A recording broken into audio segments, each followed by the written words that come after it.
Morning, I'm Chief Curt Fleming, Clovis Police Department, and I'm going to update everybody on a homicide that we had this past Wednesday.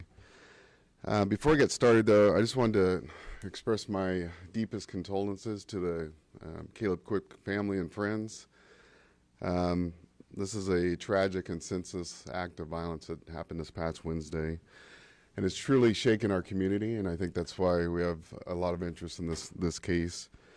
My thoughts and prayers go out to everybody that's affected by the loss of Caleb. To our Clovis community, I just wanted to thank everybody for their patience. People really wanted answers and wanted answers immediately, and we've been really trying to strategize on how much information we put out because we don't want to affect the case. But I do assure the public we've been working on this nonstop since this past Wednesday night. And then lastly, to the Clovis Unified School District, their parents, and the students, I've been in constant communication with the superintendent from the night this incident occurred, and I've spoken to her every day to ensure that the schools are safe, to ensure that our community is safe as we walk through the last 8 days. So today I'm going to hopefully provide some answers, not a lot to be honest with you, but provide some answers to what has transpired over the last 8 days, and then walk you through the initial call that evening, and then what information I can provide to you at this time.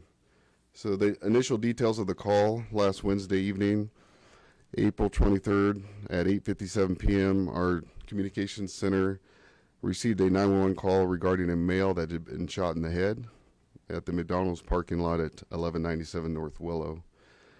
To my left is just an aerial photo of that location. Everybody is well aware of where this occurred, but it's at the McDonald's there, the Shop and Go. It's kind of a combined convenience store and restaurant. The caller reported a male dressed in all black had just shot his friend in the head and took off running. Our officers, along with EMS, were dispatched to respond, and the first officer arrived in the area within 1 minute and 18 seconds at 8:59 p.m. The initial officer and EMS provided medical attention to the victim before he was transported to a local hospital. Additional officers arrived and started searching for the suspect, who was last seen running west into Fresno carrying a handgun and wearing all black. While searching the area, we located video evidence showing that the suspect had already fled the scene prior to our officers even arriving. Even though we got there within 2 minutes, in our investigation, quickly we found some video that showed us that the suspect had already left the location. So at that point, we immediately transitioned into canvassing the neighborhood, looking for additional video evidence, what other evidence we could put together, interviewing witnesses at that time. And then our detectives and crime scene personnel were called out and responded to the scene, beginning this investigation that has gone on for the past 8 days. The following information is what I can provide you based on the last 8 days that we know to be a fact, and what we're willing to release at this time. So I'll walk you through that. The victim, Caleb Quick, arrived at McDonald's on April 23rd at 8:22 to meet with some friends, and this is just a screenshot inside the Shop and Go of him walking in. I will tell you the video, I think it's this one, from the Shop and Go, their surveillance timestamp is off by 12 minutes. So the times that I'm going to provide you are actually the accurate times of 8:22. So just to note that when you guys are looking at this later. The suspect arrived at McDonald's 16 minutes later at 8:38 p.m., and this will be an image of him walking in.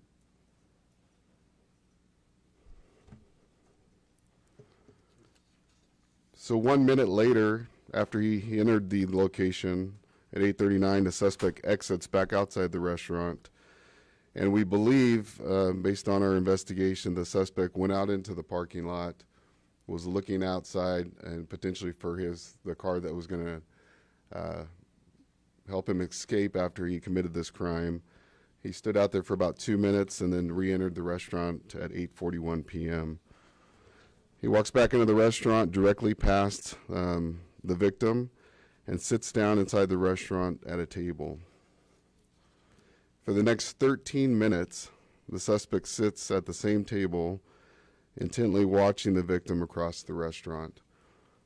So we're going to show you a short video clip. There's 13 minutes we're not going to show you, but I can tell you for that entire 13 minutes, if you want to just start without starting the video. So he's seated right there. He will not move from that position. I mean, his hands are inside his waistband or inside his front pocket, and he does not move at all for about 13 minutes. What we will show you is the last 45 seconds or so when he does move out. Where's Mr. Quick? Yeah, I was going to show you that. So the victim's over here, and then you'll see him during this video clip walk over here, talk to some people over here. Because this pole's in the way, you're going to see him push out to keep eye contact with him. And then as soon as they exit here and go out towards the shop and go, he will then get up and quickly follow behind them. So if you want to go ahead and, actually before you play that, so I want you guys to look at this, and just based on his dress, his mannerisms you're going to see here, that he had a pre-positioned vehicle outside, that he's completely focused on our victim. It's clear that we can say that this is a targeted, pre-planned act of violence that occurs against our victim, and I think it's pretty easy to surmise that based on this video. Go ahead.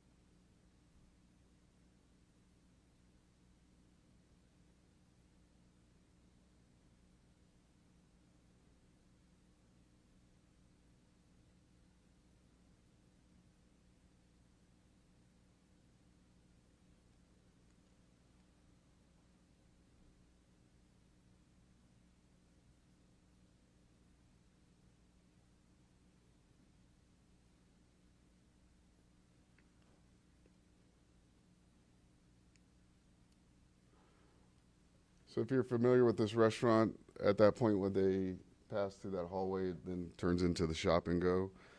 So at 8:56 p.m., the suspect follows the victim and his friends exiting the restaurant through the shop and go exit, which is on the south side of this business. And we'll show you that video there here. So Caleb's wearing the white hat, and there's his two friends behind him. His two friends actually hold the door for the suspect as he walks out. So that we have additional video outside. I'm not going to show you that, but I will just explain that as the victim walked, he was walking towards his car. The suspect walks up behind him and to his left, and then shoots him one time in the side of the head. The suspect then ran immediately westbound, crossing Willow Avenue into Fresno. We'll show you a map of kind of the direction of travel he left. So we went across Willow, up through that house, kind of the neighborhood, or the front yard of this house, kind of cuts through there and then starts running towards Cross City Church area. Through video surveillance, we were able to confirm the suspect was picked up in the neighborhood west of Willow by a Tesla that was driven by an unknown driver. The Tesla was a 2024 or newer model, white Model 3, similar to this stock photo here. And just for those that I guess are familiar with Teslas, the 2024 and newer model, on the back portion here, it actually spells out Tesla versus having the Tesla symbol. So that's why we know it's a 2024 and newer. It had black wheels very similar to this, and everything else was in stock condition. So there's nothing, stickers or tinted windows or anything unique that we could identify it. It was pretty stock condition. So our detectives continue to work this case daily. They went out and re-canvassed this neighborhood or this location during the day, looking for additional evidence. Keep looking for additional surveillance footage in the area. If anybody now seeing this information can go back and see if they see anything that might help us. They've authored multiple search warrants, and we're still waiting on some search warrants to come back that we hope will provide some positive returns. We're processing physical as well as digital evidence related to this case. We probably interviewed in excess of 50 people involved in this, witnesses and different tips that we received. We've tracked down and interviewed different people to either call those allegations or theories to debunk them or work through those investigative leads that we've received. And then we just continue to follow up on tips as they come through. So what we're asking for today, and we're kind of at a place where we're waiting for some evidence to come back that's going to take some time. And so we're really asking for the community's help. We have Crime Stoppers here. Crime Stoppers has actually increased the reward in this case to $10,000. And so we really want to push that out to the public and ask for anybody, not to just see somebody walking down the street wearing a black jumpsuit.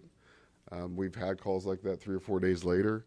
That's not going to help us. We need to, if you're involved in this, or if you know somebody that looks similar to this, walks similar to this, that knows somebody that has a Tesla that's a newer model Tesla, and you can kind of put those together, that's the information that we need to help us move forward in this case. So if you can, for Crime Stoppers, 498-STOP, everybody knows that number.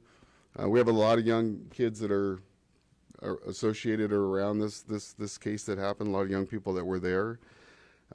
So they also have an option to text. You can text Valley, the word Valley, to 738-477, or you can also go online to valleycrimestoppers.org.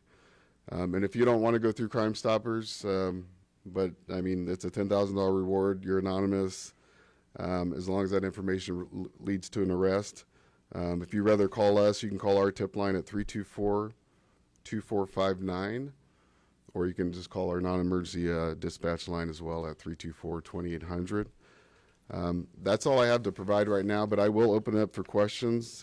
I'm not sure how much I'm going to be able to answer, but I'm willing to answer your questions if I can. There are very serious allegations about the victim circulating online. What has the investigation turned up on that front? Any idea about possible motives? That's the thing we've been holding off so long because we don't know the motive. We have no idea anything about this. So we continue, we see all the same allegations online of theories that people have come up with, and we're looking into every one of those, but we still have no motive at this time. And on the Tesla, I mean, you know in quite striking detail exactly what type of model it is. How do you know that information? So we obtained surveillance video in the area. We're not wanting to show that at this time because we still think there's value into keeping that for the case later.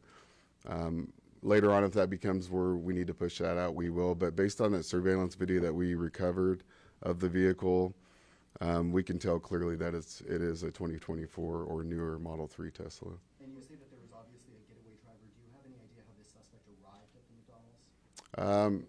On video, we have him arriving, walking eastbound on the south side crosswalk from the side of Fresno on knees, walking across the intersection, already with his hoodie cinched up, just like you saw him there, and walked across in the city of Clovis and into the restaurant.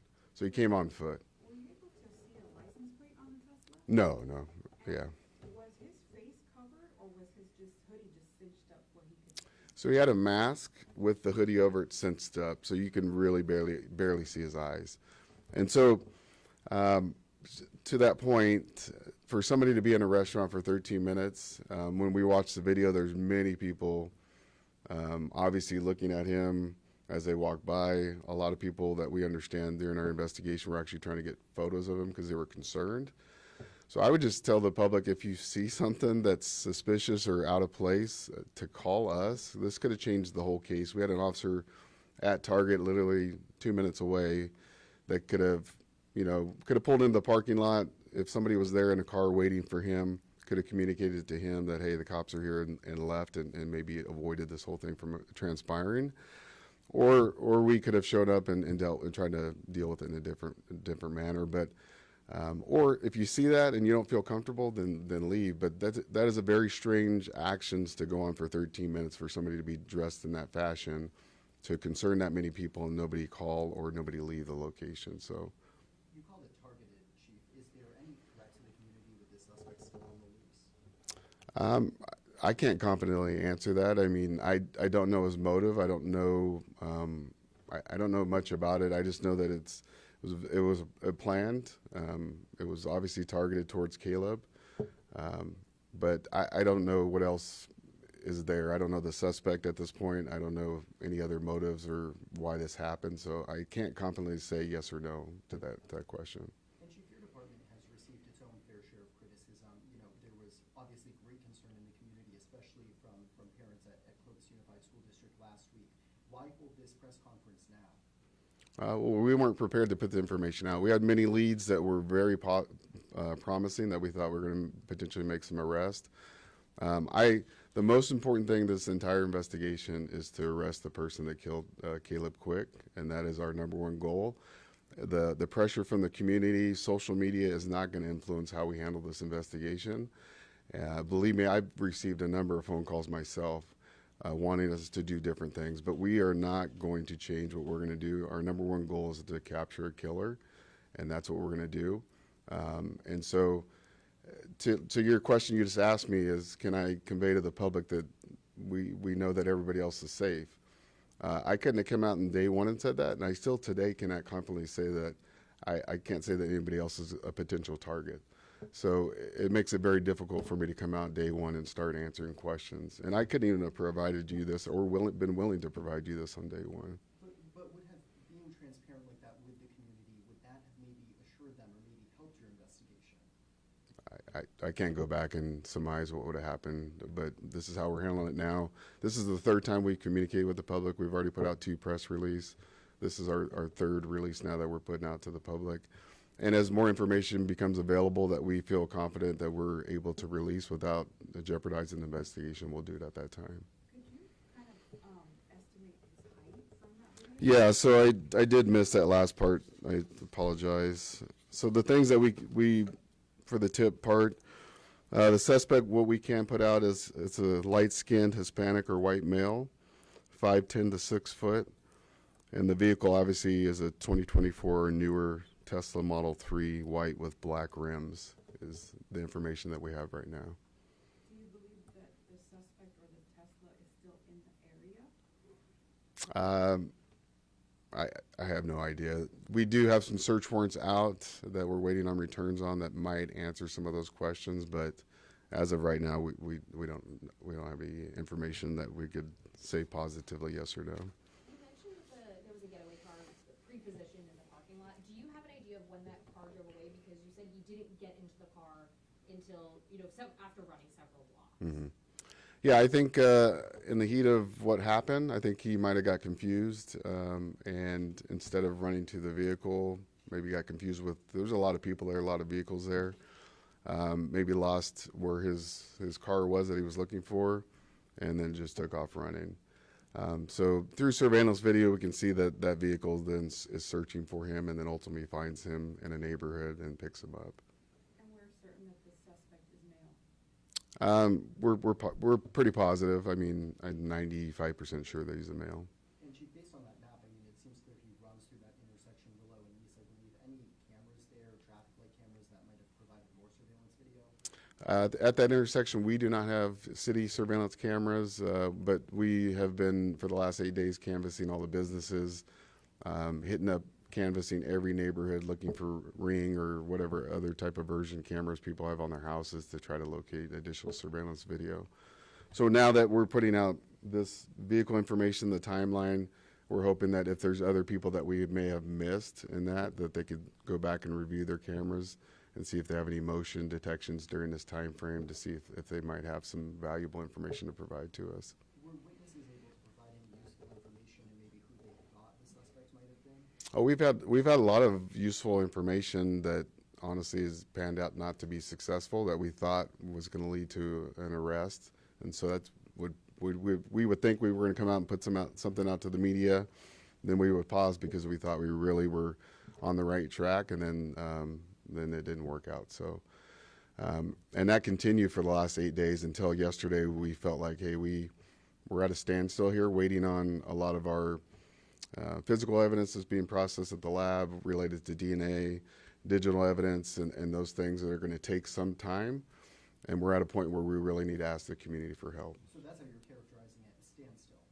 Well, at this point, yes. Yeah. And Chief, was this a location that Caleb frequented, and who would have known that he was there at that time?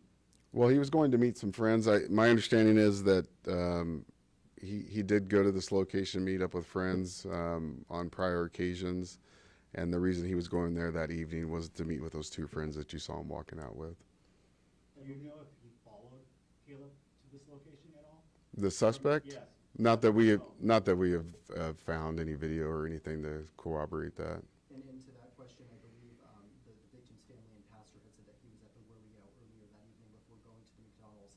Any leads there to see if the suspect might have been there before? No, we do have him on surveillance video from leaving the rodeo. He was working the shoots with a friend on Wednesday night.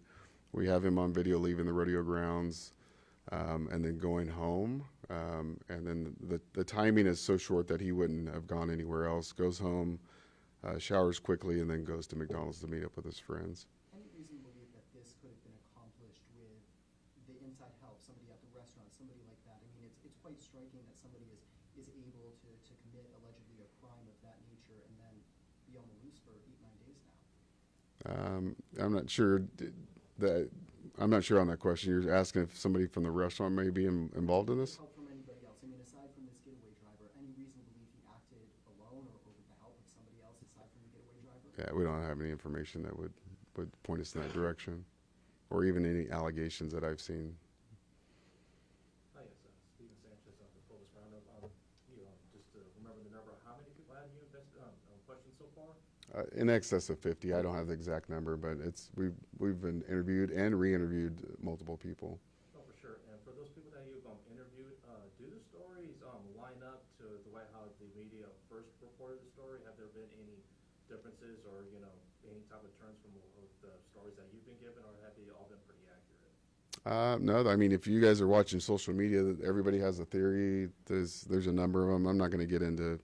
You guys can all see that on social media, but there's been a number of allegations on what people believe has led to this. We've investigated multiple of those allegations, but we have nothing that would lead us to believe or locate a suspect or create a motive for us in this case. And you said that you've investigated the surveillance footage, but you're asking help from the community.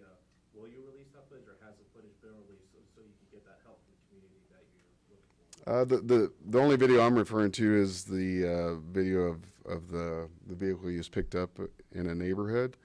I'm not willing to release at this point. I don't think it brings any value to the investigation. It could probably only hurt it for what we're wanting to hold on to it for, and really it'll really pinpoint a location in a neighborhood and potentially a person that provided us that information. And I'm not willing. I want people to be willing to come forward and assist us in this investigation. If they have video, feel comfortable that they can provide it to us, and then we're not going to go post it online, and then people are going to basically know who that person is. I'm not comfortable with doing that, and I think it would discourage more people from providing us valuable information that could help us solve this case. And from what you've seen from the footage and everything, was there any type of reason to suspect that maybe possibly, obviously the outcome is tragic though, but was there anything that prompted that type of action? Like, was there any relations between the victim and the suspect, or did the victim do anything to warrant that type of response? I mean, what have you seen in terms of it being the result that it is? Everything I've shown here today is any interaction with the victim and suspect where they've been in the same location. There's nothing. We have no video surveillance of any prior interactions, any fights that happened prior that evening, or anything like that that would lead to this. Everything that we provided you is what we have. Their interactions. They don't talk. They don't say anything. He came there with a purpose, at least in my opinion, based on looking at the video. And without knowing who the suspect is, it really makes it difficult to answer those questions. Chief, have you gone back in Caleb's life for the last 6 months maybe to see if he has had any interaction someone? Yeah, I mean, we're working, Chief Lee Mayberry is the chief for Clovis Unified School Police. Our detectives in constant contact with the school police department, kind of going back and seeing, over the last 6 months to a year, is there any kids that he's had issues with? Obviously talking to his parents, his friends, to see if there's any issues or something that happened within days or hours that could have created this, and we're not receiving any information that would help the investigation at this point. Oh, absolutely, yeah. We're in communication with them. I would say, I don't see any of my detectives in here, but I'd say on a daily basis we're talking to the parents. Is there any reason to believe the suspect was a student? I can't say. I mean, we don't. Based on what you're seeing there, we can't tell his age or. Could he be, a recent graduate, likely, or could he have been a current student? Yes, we've had information from a 16-year-old all the way up to somebody in the early 20s. So really, at this point, we don't have that information. Were there any fingerprints anywhere? There's some DNA swabs we did at McDonald's for potential touch DNA. We've located another piece of evidence that we're testing for DNA. So, but that stuff takes. I wish it happened like on TV, where 10 minutes later we get the match and we could go find them. But we're looking at 2 to 3 weeks on the lab results for that to see if we get a match. So that's why we're kind of at a spot where we're waiting for information on search warrants that could take up to 30 days. We're waiting on lab results. So instead of waiting for that information, we're coming out and saying, here's what we have to this point. Is there anybody out there that has information? $10,000 is available for somebody that can just lead us in the right direction and help us get an arrest in this case. So we're hoping that would entice to get some more tips coming in. So from the time that the suspect entered the McDonald's to the time that he pulled the trigger, he never said not one word? No word, nothing. Not even when he walked up to Caleb, nothing? No. These things don't happen very often in Clovis. What do you make of that? I hope that continues. Our number one goal is to keep our community safe. When I got the phone call and ultimately when I saw the video, how it transpired, I was shocked. Like, this doesn't happen in our city, and I don't want it to become a common occurrence. And that's why every detective that we have, this is the sole thing they're working on right now. Everything else is taking a back seat, and this is our focus. And I think if you go back in our history, we have a very good track record of solving homicides. We have, I think, in the last, don't quote me on this, probably in the last 50 to 60 years, there's only probably 2 homicides we have not solved. And our goal is to get this solved as quick as possible. And the death of the team, especially in tragic, nature like this, how does that make you feel as chief? Say again, I'm sorry? Just the tragic nature of this, the death of a team, how does that make you feel? It's horrifying. I mean, I have a kid that is attending high school right now that actually goes to that McDonald's. I know a lot of kids that were there were from local church groups that were at Cross City or Clovis Hills, and they come there and meet after. My kid goes to a local church and has been at that McDonald's after their church group. So it's I think every parent or every community member, even if you don't have a young kid, should be concerned with violence occurring like that in our city. It's not acceptable. No crime's acceptable, but definitely a cold-blooded, targeted homicide that occurred in a well-populated area is not acceptable. And we're going to do everything we can to solve this case. What message do you have for the parents just to make them feel more at ease at this time right now? I just convey that like I said earlier, our condolences, my prayers to them. I know they're going through a lot right now, but I want them to understand that we are doing everything we can. If I'm not out here every day giving you guys an update to the press, it's because we want to protect and make sure this comes to a successful conclusion, and it's packaged up ready for the DA to make a prosecution that holds up in court. So that's our number one goal. For them is it's not going to bring back Caleb, but we're going to do everything we can to bring justice and bring somebody into custody for this. Just the community in general, other parents. We're not only working this case, but I mean, we want the community to know that we're still out there patrolling. We're doing everything we can to make sure that people feel safe in our community. I think people should feel proud that when this call happened, that our officers arrived there in less than a minute and 18 seconds from the call coming out. We pride ourselves on emergency calls being there in less than 5 minutes, and typically in the last, I'd say 5 years, it's probably been 3.5 minutes from an emergency call that we're arriving on scene. So our community should not feel unsafe. Can we prevent something like this from happening?